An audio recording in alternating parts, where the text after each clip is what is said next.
Hello and welcome everybody to my terrible ranking of the Elden Ring Ashes of War. I don't think you are going to agree with this video, I'll be completely honest. I went by judging how satisfying they are to use and how powerful they are in both PvP and PvE scenarios. You will probably not agree with this list, and I tried to limit myself with not using too many DLC Ashes of War, but it didn't work too well. No, anyway, let's get on to this list, and at number 15 we have the Corpse Piler, which is the Ash of War that can be found on the Rivers of Blood Katana in the On Tops of Giants. Now, it is just really cool to use, and although it has been nerfed many times, it still holds its own in PvE. I'm not really sure about PvP. I mean, it definitely could be better, and it doesn't do as much damage nearly as much as it used to, but it still holds its own, and I think it's good for that. And at number 14, we have the Blade of Death. This is a dagger that can be found in Altus Plateau by killing a black knife.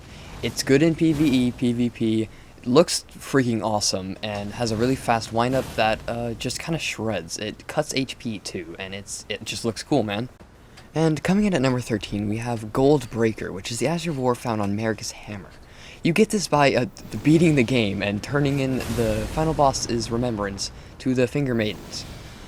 It could easily carry you through New Game Plus, and it just looks absolutely awesome, and I think it's just an amazing weapon altogether, especially combined with the Ash of War. So yeah. Coming in at number 12, we have Nebula, which is the Ash of War found on the Wing of Estelle in Ul Palace Ruins in a chest above the Estelle there. It is very satisfying to use, I think maybe one of the most satisfying in the base game. And not only that, but it shreds in PvE and definitely holds its own a bit in PvP. So definitely worth giving it at least a shot. Coming in at number 11, we have Romina's Purification, which can be found in the DLC by killing Romina of the Bud, I believe. It is the most girly pop Ash of War that From Software has ever created, and I mess with every second of it. It is good in PvP, maybe not amazing, but it is extremely satisfying to use, and it's pink. Where could you go wrong with that? You literally can't. Wait, before we continue this video, you should definitely scroll down and make sure that you are subscribed. And if you aren't already, make sure to click it. It motivates me to make more videos, and I enjoy making them. So subscribe, and I'll probably buy you a cookie, I don't know. And holding the number 10 spot is ThunderCloud form from the Dragon King's Cragblade, which can be found after killing Dragon Lord Placidus X and Crumbling Fair Missoula. Extremely telegraphed and probably not very good in PvP. I'm not sure I actually tried it, but in PvE it does decent damage, but the windup and it's just not as satisfying to use as a few of the other weapons in the top 10. And at number 9, we have the superior Dragon Spear, the Ancient Lightning Spear Ash of War, which can be found on the Bolt of Grandstax in Lanedale, or not Ashen Capital, definitely not Ashen Capital. With the proper builds, this thing will decimate literally anything in its path, and it looks absolutely stylish while doing it. I love using it, and it's just amazing.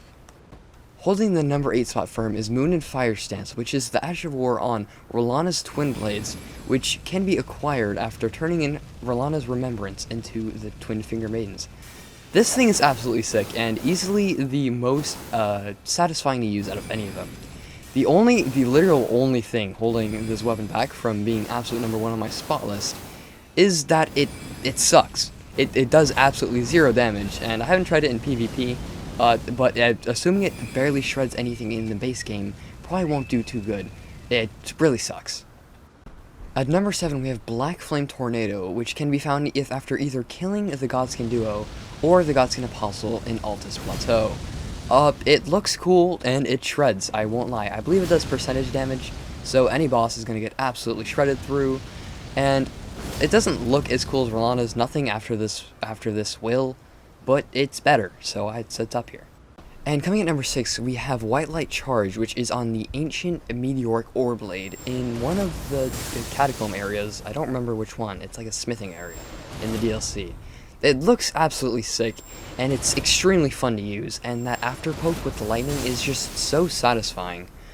I wish it did a little bit more damage, and I wish the sword didn't weigh 22 pounds, but other than that, it is just sick.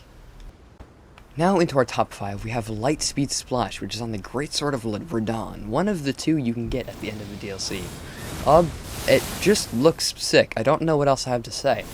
Didn't know I had the power of Nebula in me, and I also didn't know that the R1s could do 0 damage while the skill looks this cool. Yeah, that's about it. It's cool. And at number 4, we have Destined Death on Malekith's Black Blade. Nobody can say that this thing doesn't look sick, because it's absolutely amazing. It shreds bosses too. It does amazing damage in PvP and PvE, because nobody's going to be able to dodge out those unless they're already a little away from you. And against bosses, it already cuts down their health bar and then does access damage on top of it. And it just looks so sick, dude. Anybody who doesn't like this is actually insane. And at number 3, I have IDs Dancing Blade. Pardon me if I pronounce that wrong. It is extremely confusing. It's awesome. It's a drill sword with extreme range that you can actually charge to go even further. It does good damage, can shred almost any boss. Extremely telegraphed, so maybe don't use it in PvP, but the weapon itself is good, and the Ash of War just looks absolutely stunning. Definitely one of my favorites, as you can see by how far up it is on this list. And at number 2, we have Mesmer's Assault on Spear of the Impaler. I am almost speechless for this weapon. It is a 3-part combo where you can stop at any 3-part. It does insane damage, especially in groups, and it just looks absolutely stunning. Not to mention the boss uses this exact attack many times, and it made me throw my controller.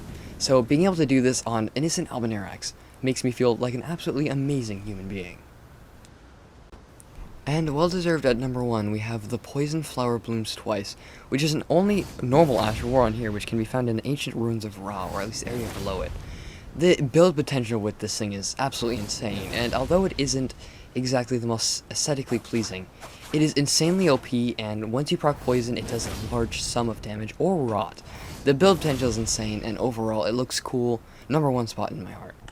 I have a strong feeling I'm going to get a lot of hate for that number 1 pick, but thank you for everyone who watched this video, and make sure to let me know what your number 1 is in the comments, because I am actually curious, and I love talking about things like this. So thank you for watching, make sure to subscribe if you haven't already, and I'll see you guys whenever I decide to upload next, which might not be in the next year. Or may. Bye.